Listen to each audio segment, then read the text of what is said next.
मी आलो आहे बारामतीला. चला पाहूया बारामतीकरांना काय काय खायला आवडतं. सुरुवात केली आम्ही लक्ष्मी अमृतुल्य यांच्या मिसळीपासनं, जे स्थित आहे महावीर पथ अनंत चेंबर्स या बिल्डिंगमध्ये.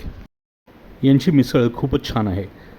शेव, जाड शेव, भावनगरी शेव, चिवडा, मटकी अशा घटकांनी बनलेली ही मिसळ खूपच चवदार आणि चांगली तिखट पण आहे. मी मीडियम घेतली होती, तुम्हाला पाहिजे असेल तर तिखट मिळते. यांच्या इथेच यांचं वडा सॅम्पल म्हणजे वडा भाजी तेही खूप सुंदर मिळतं.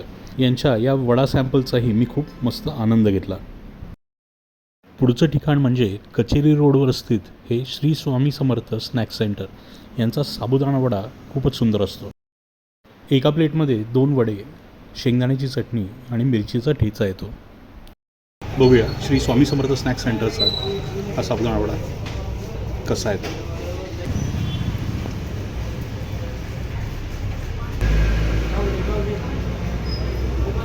साबुदाणा वड्याच्या शेजारी जगताप वडापाव आहे.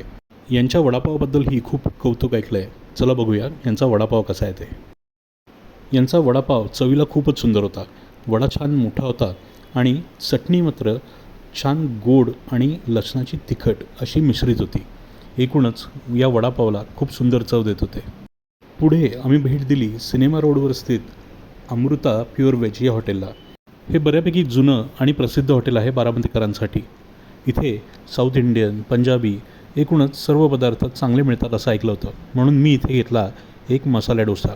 डोस्याचा आकार खूप मोठा होता, पण चव सांबारची आणि चटणीची मला मुळीच आवडलं नाही. डोसा आणि भाजी चवीला ठीकठाक होती. बारामती फूड टूरचा आमचा हा शेवटचा स्टॉप म्हणजे अरुणोदय चहा.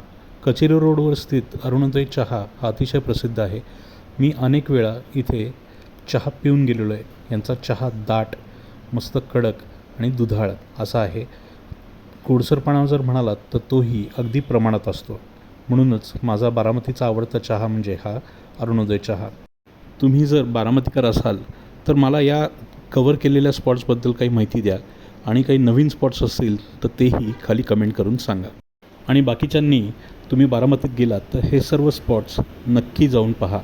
खूप छान आहेत. हे पदार्थही खूप चांगले आहेत.